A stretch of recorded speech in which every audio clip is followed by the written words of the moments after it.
Hi, this is Kathy Quinn with Floriani. Floriani is a division of R&K Distributing, and I want to welcome you to this month's Project of the Month construction section. This month we're doing our Heart Applique Hot Pad. I want you to cut your strips and starch and press your fabric.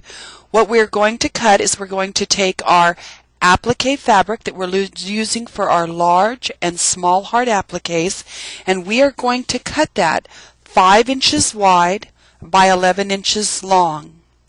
Out of your contrasting fabric, that in my case matches my hot pad fabric, it's the same one, I'm going to cut a strip 5 by 7 inch block for my medium hearts to be cut out of.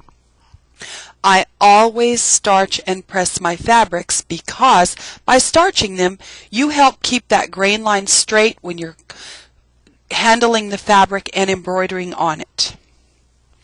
Now we're going to take our main fabric that we're cutting our hot pad out of, and we're going to cut out 2 8.5 inch squares of the fabric, and then we're going to cut 2 8-inch squares of your Floriani fusible fleece.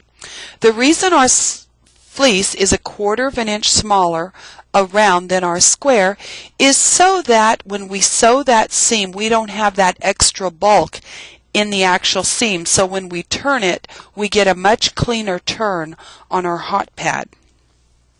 Once you have cut these out, I want you to mark 1/4 of an inch away all the way around your hot pad fabric, because we are going to fuse that fleece in the center of that fabric, and it just makes it a lot easier for us.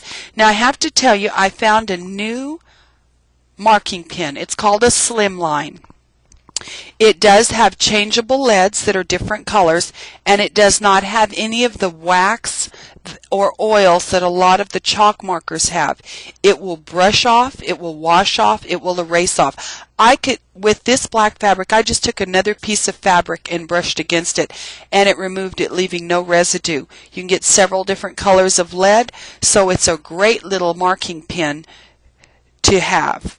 Now I am going to go ahead and lay my fleece down next to that line that I've marked, and I am now going to fuse the fleece to the wrong side of my hot pad fabric. Now to tell which side of the fleece you should fuse down, it's the one that's a little rougher. You can kind of feel the adhesive on it. But the Floriani fusible fleece is so nice because it does not have glue dots, it will never show through, it will not pill and beard and come up through your quilts or your hot pad. Once we've done that, we are going to put right sides together. Now if this hot pad were going to be used for heavy hot dishes, I would recommend buying some Insulbrite at your local fabric store, cutting an 8-inch square and putting that also in the middle of the sandwich. You'll only need 1 square of Insulbrite in here, but if you're just using it, taking out cookie sheets and stuff, this will be plenty. I want you to put a 1/4 inch foot on your machine if you have one. If not, it's a wonderful foot to own, and every machine brand has one available. You line up the edge of your foot and you will sew a perfect 1/4 inch seam around this hot pad, leaving about a 2.5 inch opening to be able to turn it through. Now I want you to note, when you come to a corner, instead of just sinking your needle at the corner and pivoting, I recommend stopping a stitch before you reach that corner point and taking 2 diagonal stitches across the corner. When you do that, when you go to turn this, you'll notice your corners turn much cleaner and much nicer than if you sink that needle right at the pivot point. Go ahead and complete sewing this around, not forgetting to leave your opening. So now that we can turn our pot holder through that opening, we are going to take it to our ironing board, press it real nice, and make sure that 1/4 of an inch opening is turned in nice and even. Then put a nice edge stitch foot on your machine, moving your needle position over just a couple of clicks off the edge. almost just a little more than a needle width away. And go ahead and top stitch around this hot pad. What it will do for you is it will give you a crisp look, and it also, if your corners aren't perfect, it will still give you the illusion of a nice square piece. Once you have completed that, I want you to take your finished hot pad to your table, and I want you to mark your center and your horizontal and vertical lines with your marker so that it's 4 inches down from the top and 4 inches over from the side.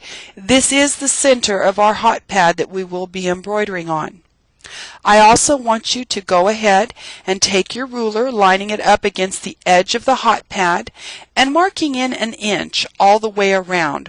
We're going to top stitch this down in contrasting thread for a decorative effect. Go ahead and make sure that you thread your machine on the top and the bottom with the same thread. Wind your bobbin with your contrasting embroidery thread that you are going to use for your embroidery on your hot pad. And go ahead and stitch right on top of that line around your hot pad.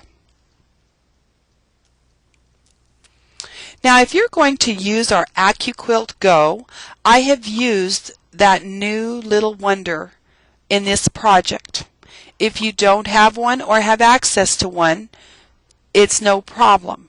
But if you're going to use the AccuQuilt Go, go ahead and fuse your Applique Wonder to the wrong side of your applique fabrics, and in your Applique Wonder you'll notice one side has a glisten on it and the other side is a slick paper.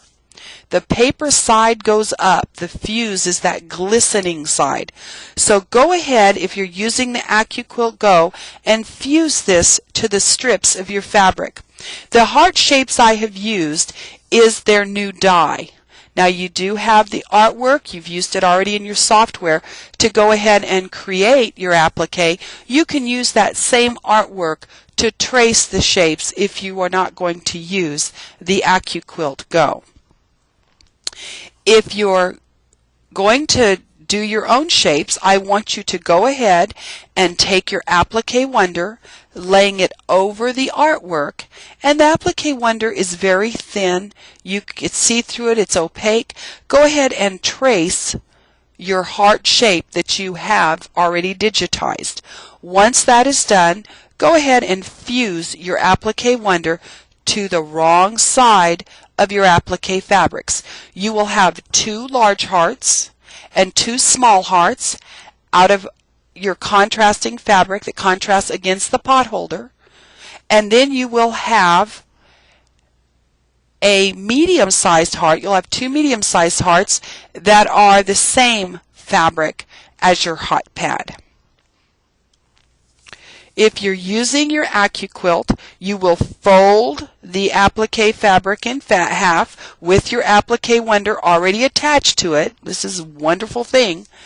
Go ahead and put it in the die and just roll the handle through the AccuQuilt. And you will notice, like magic, it cuts out our shapes. Now they've got several different shapes for this. This is actually created for quilting. It does strips, it does squares, it does triangles. It is a fantastic tool if you quilt or like to do a lot of applique. They have a whole lot of dies that are already made that you just roll through there, and as you can see on this heart how beautifully that cut that out. If you've traced your heart and ironed it on the back, just take your scissors and cut out your applique shapes. As you can see, we've got 2 of each size, and you can see how I've layered them where I've got my pot holder is black. I have my red applique hearts. My black hearts will sit on the red ones, and my small red ones will sit on top of the black. So I have stacked this applique. Now, realizing that this pot holder is going to be identical on both sides, we are going to do all the applique at one time with our machine. We'll put a large heart on the front, a large heart on the back, and applique it down. We'll put the medium heart front and back, applique it down, and the same with the small. And you will see as we go through the steps in this presentation. So we're going to hoop up our Wet and Gone tacky. We're going to score the paper, and I like to use a stiletto. It makes it very easy. And peel your paper away, leaving the tacky surface. So when you hooped your Floriani Wet and Gone tacky, remember it was paper side up. Once I have done that, I'm going to take my hot pad, and I have got it marked, and I am going to line up my center and side marks and stick it down. This is one case where we are not using a topper, because these applique pieces need to stick directly on each other and onto the fabric. We cannot put a topper in between them. Once you've done that, I want to make sure you have remembered to wind your bobbins and your embroidery thread. You're going to need 2 threads because you want them to contrast with your applique fabric and your background fabric. And make sure you wind your bobbins. Now go ahead and place your hoop on the machine and push your magic button. It is going to stitch our placement line so you can see my heart shape. I am going to take my large heart. I am going to peel the paper backing off the Applique Wonder, and this is such a fantastic product because now it's tacky. It's a pressure sensitive adhesive that I can now stick down. I don't need sprays, I don't need tape, I don't need pins or glue based it. This will stick down and hold to the fabric. And if I don't get it down just right, I can reposition it.